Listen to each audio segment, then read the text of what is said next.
get started with the opening statement from Coach and open up your questions.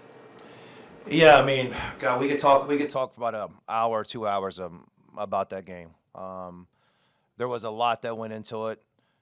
First thing, I think Ole Miss is playing good basketball right now, and they came out, they jumped us.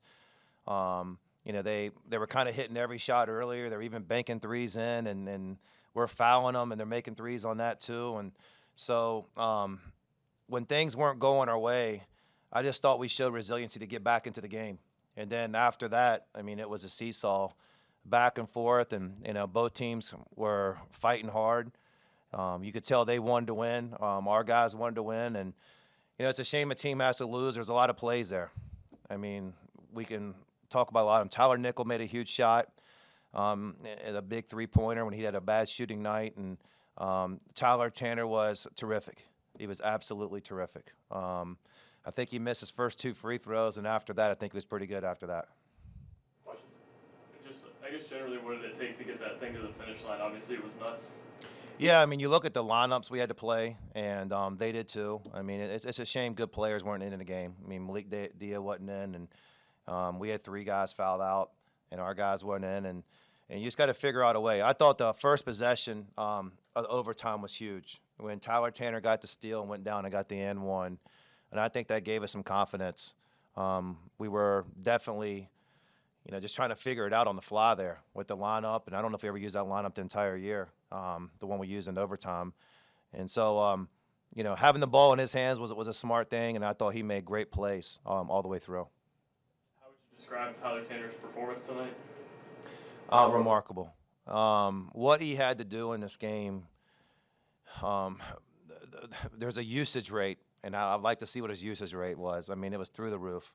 And there were some other guys that struggled and got their way out of it, and I think he helped them get their way out of it. Duke had some bad segments, but I love the way he bounced back. Tyler Nichols made the shot. A couple of the other guys, Jalen Washington, all the guys kind of bounced back. And I think Tyler Tanner picked them up, especially when we were down. He picked us up, and then second half and overtime, I mean, he was unbelievable. I guess, are you guys adjusting to having Duke back in the lineup? Like, do you feel like you're starting to turn the corner with getting him involved and kind of working him back in? Yeah, I mean, it always is a challenge. You think you just add a good player back in, and it just, works seamlessly. The issue is we got to change some things defensively. Offensively, we're fine. But I thought Duke was really good today.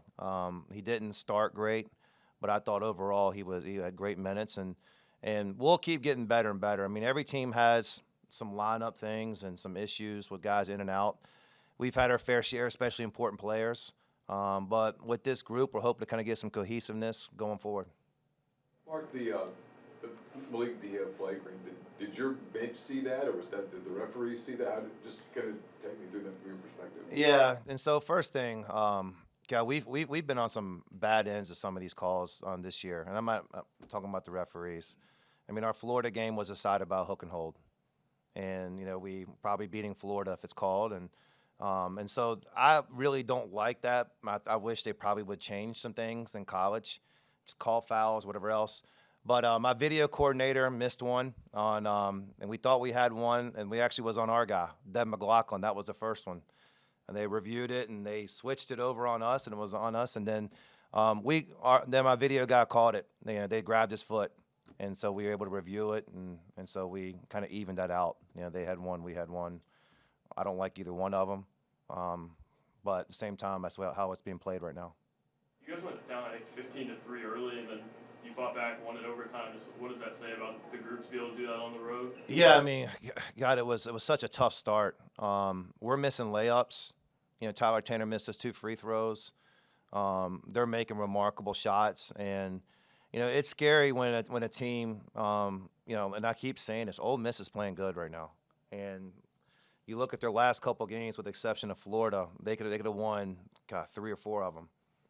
So I was worried we got down like that, kind of giving them even more confidence, but we were able to fight back. The breaks weren't going our way early.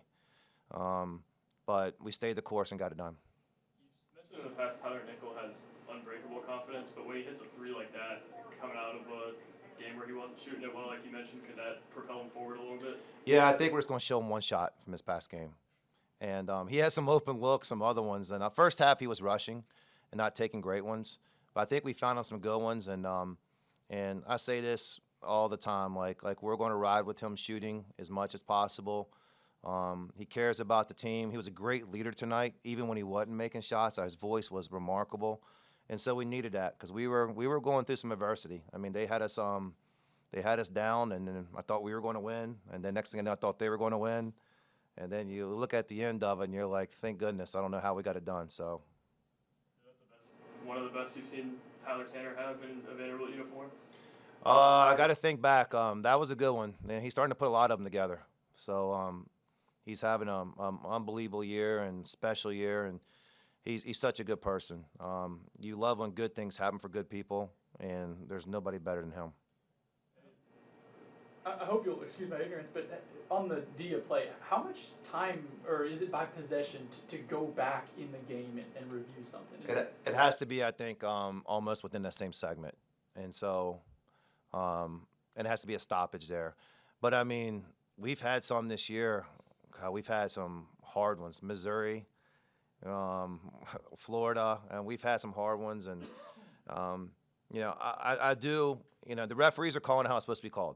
And so I'm not saying about them. They're doing what's supposed to be called. I think we got to change some things around in that. The reason why they call those is they're scared of injuries. And that's how it started a couple years ago. Somebody got hurt on a hook and hold, and so they changed the rule. I don't think we're in that segment right now, so, the refs called it. It hurt both teams in different segments. You got anything new on Frank, or is it the same as it has been? Yeah, Frankie has left Nashville, and he's not going to be on the team. It's going to be good for both sides of it. We wish him well. So we'll roll with the guys we got.